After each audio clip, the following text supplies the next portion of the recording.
Good morning, afternoon, or evening.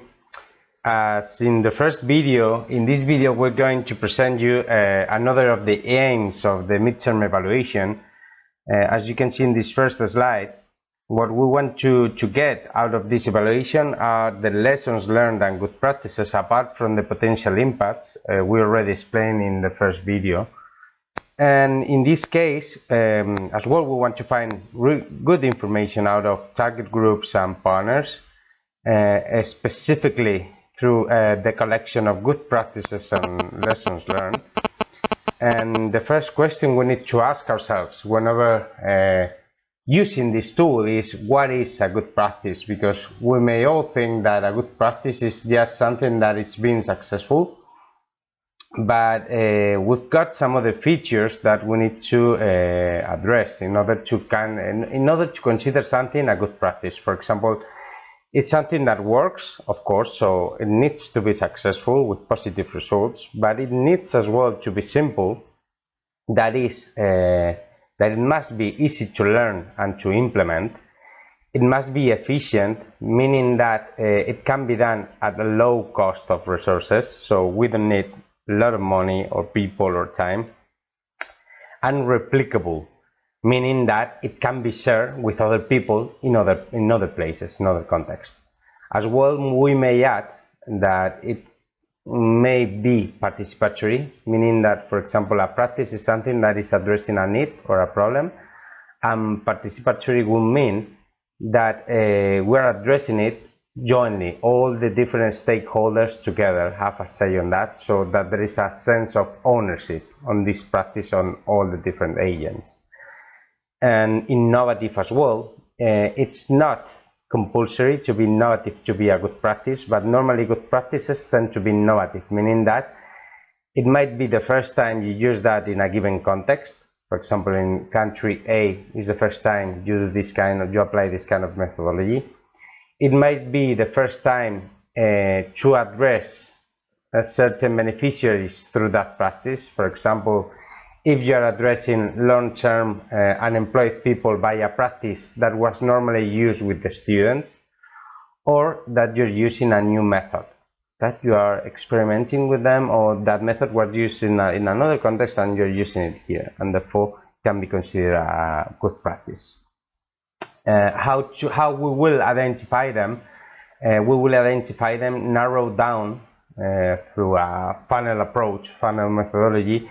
Like, we will start seeing what were the needs addressed by your intervention, then what were the needs and the problems that arise because of the implementation of the project, and then what things have you done in order to address those needs and problems, and then see whether the practices used can be considered as good practices according to the features we just told you. So what we're going to do is we're going to click the link and do a mock exercise, filling in one of the templates of the good practices. So first thing, we'll click on the link, and this link is taking us to the template of good practices that you need to fill in. You'll find a first section of introduction of what we just said, and then we'll go straight forward to the questions. First question is, please list the 3 main needs addressed by your intervention. So, for example, if your project was about editorial skills, that would be the first need addressed. Secondly, if you were trying to foster investigations, then that was the second need, fostering investigation pieces. And third need, it was, imagine, like, increase digital security. If you have more than 3 needs addressed by your intervention, you may add them, but we prefer you to choose the 3 main ones. Then the second question is, please list the 3 main needs or problems related to the implementation of the project, of the intervention. So, for example, if whenever implementing the project you had problems with bureaucracy of invoices, you may include it here. Or, for example, if you think that monitoring was too thorough because of monthly templates and monthly reports and so on. You may add it here as well. If there is any other need, you will as well include it there. And then in the next question, what we're asking you is to provide us with the tools, methods, or approach, that mean practices, that you use in order to address the above mentioned needs. So for example, tools for addressing the intervention needs, those related to question number 1. Tool for need number 1, editorial skills, could be mentoring, training, organized. That was the approach that you use in order to improve that need.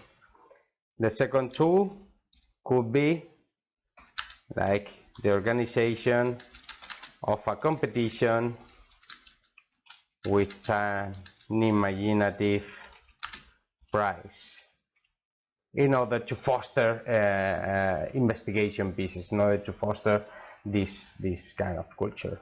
And the third need, to increase digital security, you may have used an application by which almost all beneficiaries could circumvent blocks. This is just one mock sample, of course. Then tools for addressing implementation problems.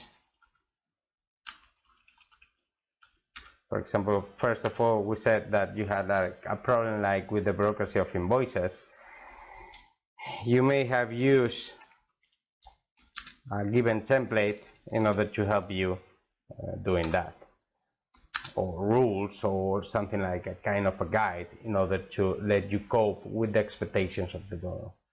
If for the second need, for monitoring was too thorough, you may have used a mobile device with beneficiaries in the field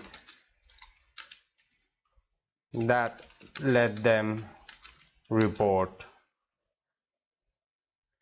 straight away to you. That's just an example. So next question, once we have done this kind of narrowing down methodology, is which of the above mentioned you think have been the most successful tools and approaches at the moment according to you. And you may say that tool number 1, which was mentoring approach together with turnover regulation measures, could have been one. Tool number 2, the mobile device for monitoring, you think is a successful tool. And then maybe third one will be, this is just an example, I repeat, could be the template for invoices. Now that you have already identified the 3 best practices of your project, kind of saying, now you need to think whether any of these practices has the features that we just said at the beginning, that is successful, that is simple, that is replicable, and that is efficient. So if you think any of these practices can be replicated in other contexts and have been really successful, and you want them to spread all over, please fill in the following fiche. For example, we're gonna one of the practices. The first one, mentoring approach together with turnover regulation measures, and we're gonna fill the fiche in.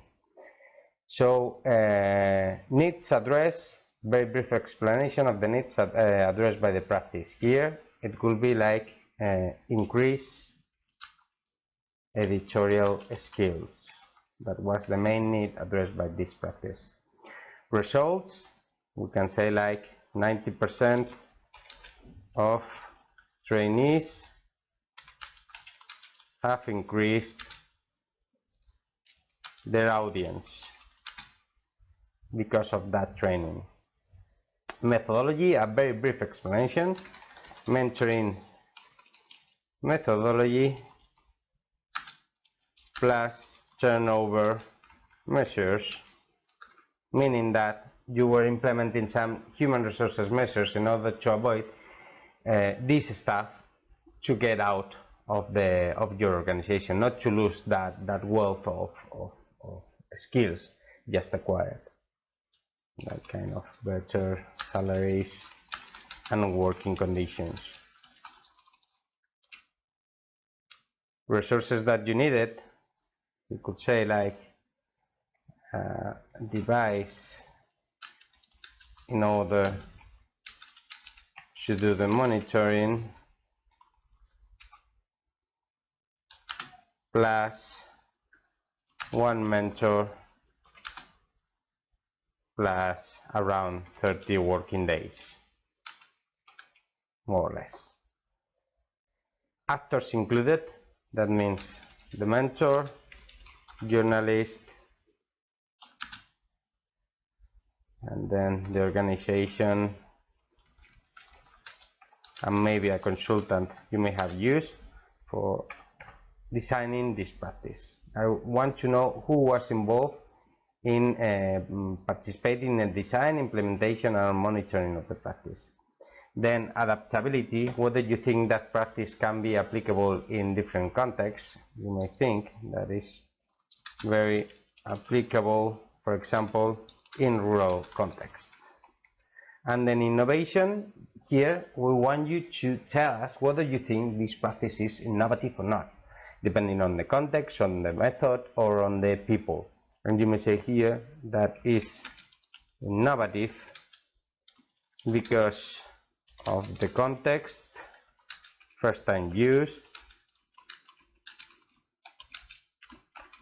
because of the method, mixing turnover measures, and because of the method.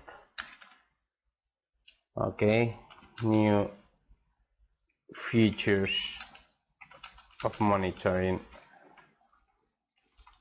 used, and that could be it.